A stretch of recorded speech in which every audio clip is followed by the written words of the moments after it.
Start. राजनेता और राजनीतिक पार्टियां जब दलगत और व्यक्तिगत स्वार्थों की सिद्धि के लिए अपराधियों को संरक्षण प्रदान करने लगती हैं तो लोकतंत्र के लिए यह सबसे खतरनाक स्थिति होती है। हमारे देश में राजनीति के अपराधीकरण पर गत कई वर्षों से चिंता व्यक्त की जाती रही है, लेकिन हालत में कोई सुधार होता नज़र नहीं आ रहा है। राजनीतिज्ञों और अपराधियों की साठगांठ निरंतर मजबूत होती रही है। इसी का परिणाम है कि चुनावों में कई राज्यों में भुजबल की भूमिका बढ़ गई है। राजनीति के अपराधीकरण के लिए सर्वाधिक जिम्मेदार कांग्रेस ई पार्टी है, जो स्वाधीनता के बाद अधिकांश समय केंद्र और राज्यों में सत्तारूढ़ रही है। अब तक यह बात केवल चर्चाओं, प्रतिपक्षी पार्टियों के सदस्यों के आरोपों और भुक्तभोगियों तक ही सीमित थी, किंतु अब इसकी पुष्टि हो गई है। केरल के मुख्यमंत्री करुणाकरण की अध्यक्षता में इस प्रश्न पर विचार करने के लिए बनी कमेटी ने अपनी जो रिपोर्ट प्रधानमंत्री को प्रस्तुत की है, उसने स्पष्ट शब्दों में कहा है कि उत्तर प्रदेश में कांग्रेस पार्टी की समाज कंटकों से गहरी साठगांठ है। रिपोर्ट में कहा गया है कि कांग्रेस वालों को अब यह असत्य भाषण बंद कर देना चाहिए कि उनकी समाज कंटकों से कोई साठगांठ नहीं है। रिपोर्ट में यह भी सलाह दी गई है कि पार्टी को अब समाज कंटकों से अपना रिश्ता तोड़ना चाहिए, वरना इसकी प्रतिष्ठा को भारी क्षति होगी।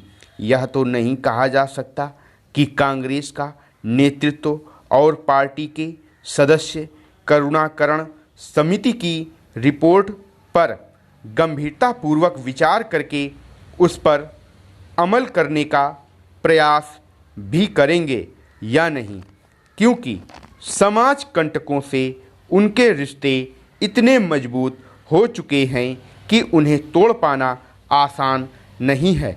ऐसा नहीं है कि नेतृत्व इस बात से अनभिज्ञ हो, किंतु उसकी भी अपनी विशेषताएं हैं। सत्ता सिंहासन पर पहुंचने के लिए समाज कंटकों का सहयोग पार्टी के वरिष्ठ नेताओं तक को भी आवश्यक लगने लगा है और उनके साठगांठ उन्हें सुहा गई है। करुणाकरण समिति को मुख्य रूप से उत्तर प्रदेश में कांग्रेस की पराजय के कारणों का अध्ययन करने का दायित्व सौंपा गया है। यह रिपोर्ट भी मूलतः उत्तर प्रदेश के बारे में ही है, किंतु देश के सभी राज्यों में कांग्रेस पार्टी कमोबेश इस रोग से ग्रस्त है। इसलिए यह जरूरी है कि करुणाकरण समिति की रिपोर्ट पर गंभीरतापूर्वक पार्टी में विचार किया जाए। हालांकि पार्टी का नेतृत्व इस तथ्य से भली भांति अवगत है।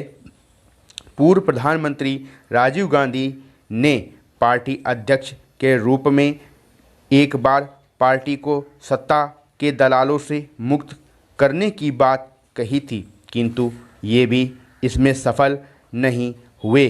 गत काफ़ी अरसे से पार्टी पर दलालों और दलाली की गिरफ्त बहुत मजबूत होती जा रही है।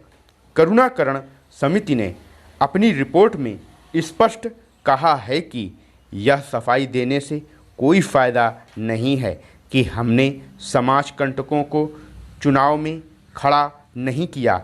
हमें दूसरों को नैतिकता का उपदेश देने का उस हालत में कोई अधिकार नहीं रह जाता जब हम खुद दोषी हों। यदि राजनीति के अपराधीकरण को रोका नहीं गया और इस समस्या पर काबू नहीं पाया गया तो कांग्रेस फिर इसका खामियाजा भुगतेगी। करुणाकरण समिति की यह चेतावनी बहुत गंभीर और पार्टी के भविष्य की ओर संकेत देने वाली है। स्टॉप।